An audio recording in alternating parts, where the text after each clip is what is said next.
महाराष्ट्र के उप मुख्यमंत्री एकनाथ शिंदे स्थानीय निकाय के चुनाव को देखते हुए पूरे राज्य में कार्यकर्ताओं में नया जोश भर रहे हैं। अभी कुछ दिन पहले ही मराठवाड़ा का दौरा शिवसेना यूपीटी प्रमुख उद्धव ठाकरे ने किया था और अब एकनाथ शिंदे ने मराठवाड़ा में उद्धव ठाकरे को बड़ा झटका दिया है। जालना में एक कार्यकर्ता सम्मेलन में यूपीटी के कई नेताओं ने शिंदे गुट का दामन थामा है, जिसे उद्धव ठाकरे के लिए एक बड़े झटके के तौर पर देखा जा रहा है। कार्यकर्ता सम्मेलन को संबोधित करते हुए एकनाथ शिंदे ने शिवसेना यूपीटी प्रमुख का नाम लिए बिना उन पर जमकर निशाना साधा है।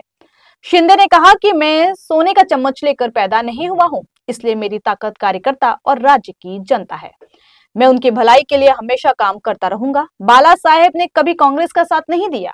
उनका हमेशा से कहना था कि कांग्रेस के साथ जाने से बेहतर है कि मैं अपनी पार्टी बंद कर दूंगा, लेकिन कुछ लोग सिर्फ सत्ता की लालच में बाला साहेब के विचारों से समझौता कर लिया। ऐसे लोगों को चुनावों में जनता ने सबक सिखाया है और जहां तक लाडली बहन योजना का सवाल है तो वो कभी बंद नहीं होगी।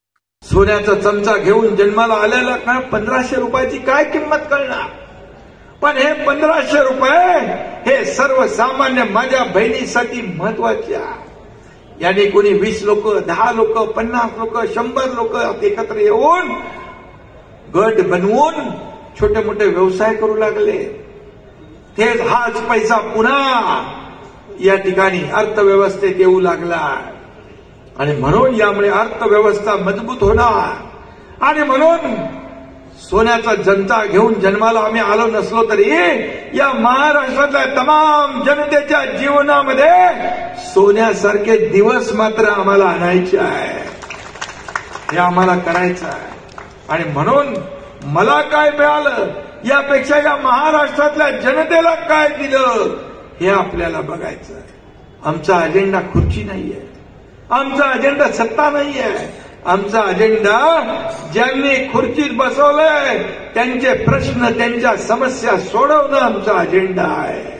बाळासाहेबांनी सांगितलं होतं की माझी काँग्रेस होऊ देणार नाही, ज्या दिवशी होईल त्या दिवशी माझं दुकान बंद करेन। आणि म्हणून बाळासाहेबांच्या विचाराला तुम्ही पायदळी तुडवलं, त्याला तिलांजली दिली आणि काँग्रेसच्या दावणीला शिवसेना बांधण्याचं पाप केलं। म्हणून या एकनाथ शिंदेला उठाव करावा लागला आणि हा उठाव साधा सोपा नव्हता। हा उठाव, हा इतिहास या राज्यामध्ये देशाने पाहिला, राज्याने पाहिला, जगातल्या 32 देशाने पाहिला। हा उठाव या महाराष्ट्राच्या जनतेच्या हितासाठी आम्ही केला, या राज्यातल्या सर्वसामान्य माता भगिनींसाठी केला, शेतकऱ्यांसाठी केला आणि ती काळाची गरज होती आणि म्हणून लोकांनी ते स्वीकारलं। आपला निर्णय लोकांनी स्वीकारला आणि म्हणून विधानसभेत आपण 80 जागा लढून 60 आमदार जिंकून आणले, 60 आमदार।